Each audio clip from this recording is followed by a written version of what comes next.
সব নবীকে আল্লাহ একটা করে দোয়া দিয়েছেন, নবী দোয়া করলেই কবুল। সব নবীরা ওই দোয়া করে ফেলেছে দুনিয়াতে।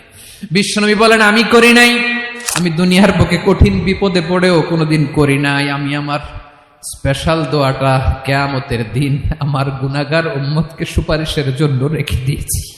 আজকে আমি তোমার দরবারে দাঁড়িয়ে কিয়ামতের দিন ওই দোয়াটা করছি, আল্লাহ আমার যে উম্মতের হৃদয়ে যাররা পরিমাণ ঈমান আছে, আমার একটা উম্মতকেও তুমি জাহান্নামে ঢুকাতে পারবা না।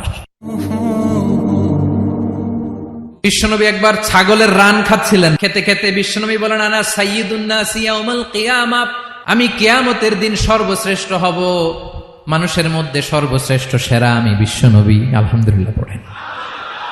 বিশ্বনবী বলেন সেদিনটা বড্ড ভয়ঙ্কর, সেদিন কেউ কারো কোনো উপকারে আসবে না, বন্ধু বন্ধুর কাজে আসবে না, স্ত্রী স্বামীর উপকারে আসবে না, স্বামী স্ত্রীর উপকারে আসবে না, পীর সাহেব মুরিদরে বাঁচাতে পারবে না, মুরিদ পীর সাহেবরে বাঁচাতে পারবে না, নেতা কর্মীর পরিচয় দিবে না, কর্মী নেতার পরিচয় দিবে না, ভাই বোনকে চিনবে না, বোন ভাইকে চিনবে না, বাবা তার সন্তানকে চিনবে না, মেয়েকে দেখে মা দৌড়ে দৌড়ে পালাবে।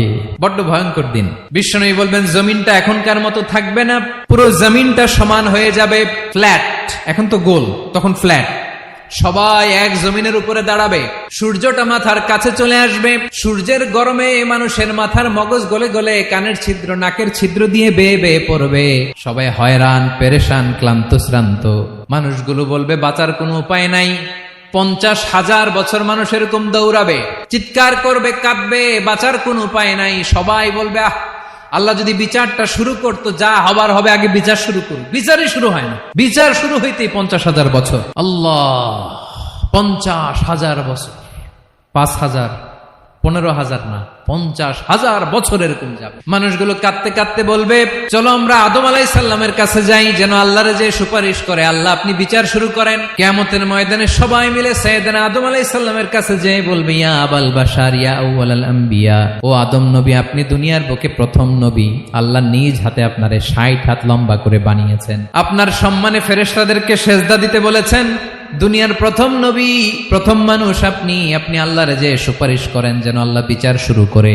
আদম আলাইহিস সালাম বলবেন আমি পারবো না, কারণ আল্লাহ আমাকে একটা নিষিদ্ধ গাছের কাছে যেতে নিষেধ করেছিল, আমি ভুল করে এই গাছের ফল খেয়েছি। নাফসি নাফসি, আজকে আমার কি হবে আমি জানি না, আমি বড় লজ্জিত। আমারে যদি আল্লাহ জিজ্ঞেস করে কেন খাইছিলাম, আমার কোনো উত্তর নাই, তোমারে বাঁচাবো কেমনে আমি? নবীরা থার করে কাঁপবে সেদিন। আদম আলাইহিস সালাম বলবেন আমি পারবো না, মাফ করো আমাকে, আমি পারবো না, ওই যে ভুল করে গন্ধম খেয়ে ফেলেছি, নিষিদ্ধ গাছের ফল খেয়ে ফেলেছে, আমি বড় লজ্জিত অনুতপ্ত, আমি পারবো না। আজকে আল্লাহ এত রাগান্বিত হয়েছে, আগে কখনো আল্লাহ এত রাগান্বিত হয় নাই, ভবিষ্যতে আল্লাহ কখনো এত রাগান্বিত হবে না, আমি পারবো না। এক কাজ করো, তোমরা নূহ আলাইহিস সালামের কাছে যাও। কোন নবী? লোকেরা এবার পাগলের মতো দৌড়াতে দৌড়াতে আল্লাহর নবী নূহ আলাইহিস সালামের কাছে যেয়ে বলবে ইয়া নবী আল্লাহ নূহ আনতা আউয়ালুর রাসূলি ফিল আরদ, আপনি জমিনে প্রথম রাসূল। আদম আলাইহিস সালাম নবী ছিলেন, রাসূল ছিলেন না, এই দুনিয়ার বুকে প্রথম রাসূল ছিলেন আল্লাহর নবী নূহ আলাইহিস সালাম।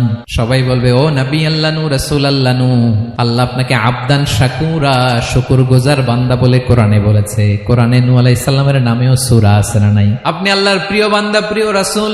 দেখেন আমাদের কি দশা, ঘামতে ঘামতে শেষ, জমিনটা তামার জমিন, সূর্যটা মাথার কাছে, কি করবো আর পারি না, ঘামতে ঘামতে আর কত ঘামবো, কত দাঁড়িয়ে থাকবো। আল্লাহরে যে বলেন বিচার যেন শুরু করে। নূহ আলাইহিস সালাম বলবেন আমিও পারবো না, আমিও পারবো না, আমি আমার ছেলের জন্য এক কথা বলে ভুল করে ফেলছি।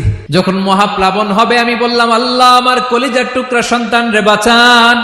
আল্লাহ বললেন ও নূহ সে তোমার সন্তান না, কারণ সে ঈমান আনে নাই, সে পাহাড়ের উপর দাঁড়িয়েছে, দেখি কেমনে সে বাঁচে। ওই যে আমি একটা না বুঝে আবদার করেছি, আল্লাহ আমার উপর রেগে গিয়েছিলেন। আজকে আল্লাহ ওই ব্যাপারে যদি আমারে প্রশ্ন করে, আমার কোনো জবাব নাই, আমি পারবো না, মাফ করো। তোমরা সবাই মিলে আল্লাহর খালিল ইব্রাহিম আলাইহিস সালামের কাছে যাও। লোকগুলো পাগলের মতো খুঁজতে আরম্ভ করবে, অযুত লক্ষ নিযুত কোটি মানুষের ভিড়ে আল্লাহর খালিল ইব্রাহিমকে যে বলবে ইয়া খালিলুল্লাহ, ও আল্লাহর খালিল, আল্লাহ আপনাকে বড্ড ভালোবেসেছেন, আপনি কাবা বানিয়েছেন, আল্লাহ আপনাকে বড্ড পছন্দ করেন। দেখেন আমাদের কি অবস্থা, আপনি যে আল্লাহর কাছে সুপারিশ করেন যেন আল্লাহ আজকে বিচার শুরু করে। আল্লাহর নবী ইব্রাহিম বলবেন আমিও পারবো না, আমি আমার জীবদ্দশায় 3টা মিথ্যা বলেছি। কয়টা? আসলে মিথ্যা না, একটু টুইস্ট করে কৌশল করে কথা বলেছিলেন, ওইটাকে হাদিসে মিথ্যা বলা হয়েছে। আমি জীবনে 3টা মিথ্যা বলেছি, জীবন বাঁচানোর তাগিদে কৌশল করে 3টা কথা বলেছি। আজকের এই কঠিন ময়দানে আল্লাহ যদি ওই 3টা কথার ব্যাপারে জিজ্ঞেস করে, লজ্জায় আমি মাথা দেখাতে পারবো না, আমিও পারবো না। আজকে আল্লাহ এত রেগে আছে, আগে কখনো এত রাগে নাই, পরেও রাখবে না। তোমরা সবাই মিলে বনি ইসরাইলের নবী মুসা আলাইহিস সালামের কাছে যাও। সবাই